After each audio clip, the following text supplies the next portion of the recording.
Who is going to be the next United States Formula One driver? It's been 14 years since the United States had their last F1 driver in Scott Speed, who, I'm certain, chose this job based on his surname.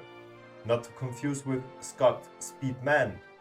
Yeah, this person exists for real, but as his name suggests, he, as a human, is quick, so he chose swimming and not motorsport as his profession. Oh, and he's also Canadian.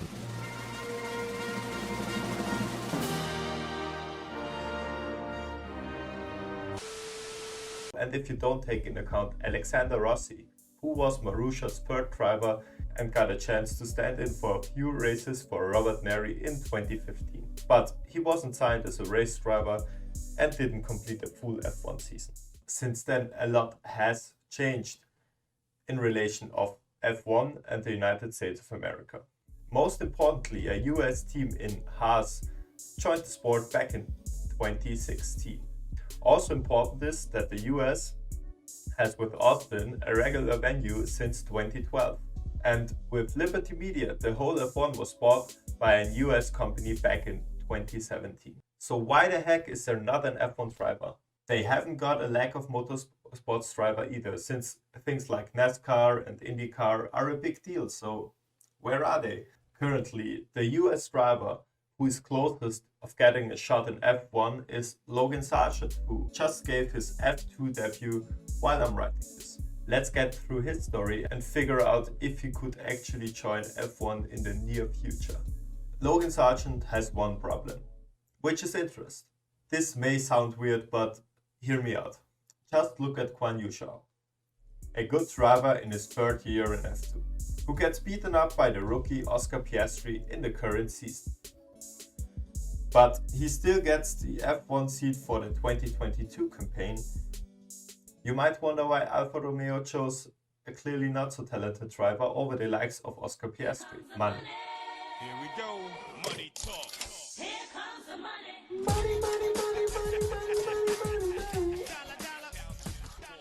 Guan Yu Zhou has money, and a lot of it. He has some kind of Chinese sponsor. I couldn't find the exact name. All the articles I looked at, the sponsors were always mentioned as Chinese sponsors, but no real company or name was dropped. Compare Guan Yu Zhou with the most promising US junior driver Logan Sargeant. In 2020, Logan was in his second F3 season and he was a real title contender.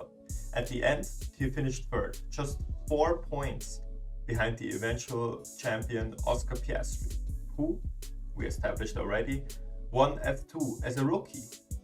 Out of the 2020 F3 grid, these championship positions moved up to F2. First, Piastri. Second, Pocher. Fifth, Lawson. Sixth, Beckman. 7th, Huge. 8th, Sandelli. 9th, Fischer.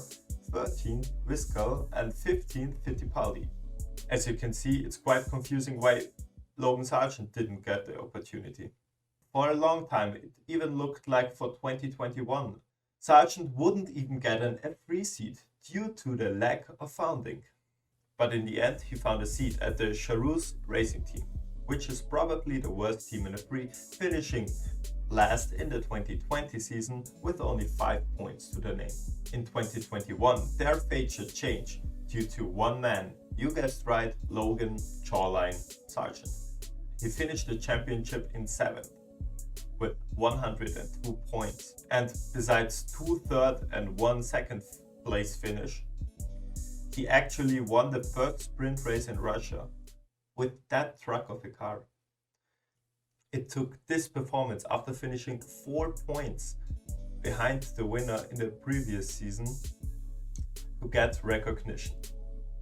Williams signed Sargeant to the junior driver program and he's moving up to F2 next year. If, like in Joe's case, some US companies actually sponsored Logan, he would have been able to complete the full F2 2021 season. I mean, if he hadn't had scratched the money for this year's F3 season, Williams wouldn't have signed him and he would have disappeared off the European racing scene. So now you can see what I meant with Logan's problem is interest. But it's the interest from US companies to sponsor him, which is nowhere to be found. Though I have to add that I think Netflix Drive to Survive helped Formula One to raise interest, especially in the United States. Alexander Rossi stated on not having US drivers in F1. The reason why is that it's very difficult to convince parents to move their lives while their kid is 12 to 15 years old, drop out of school for the most part, be homeschooled, and go and live and race in Europe. So let's get to the last question of this video. Is Logan Sargeant becoming the next US F1 driver? Of course, that has a lot to do with his performance in F2 in 2022 and maybe even 2023. But being signed in a Williams Junior team is a big step up and could give him his opportunity. Write me your opinions in the comments down below.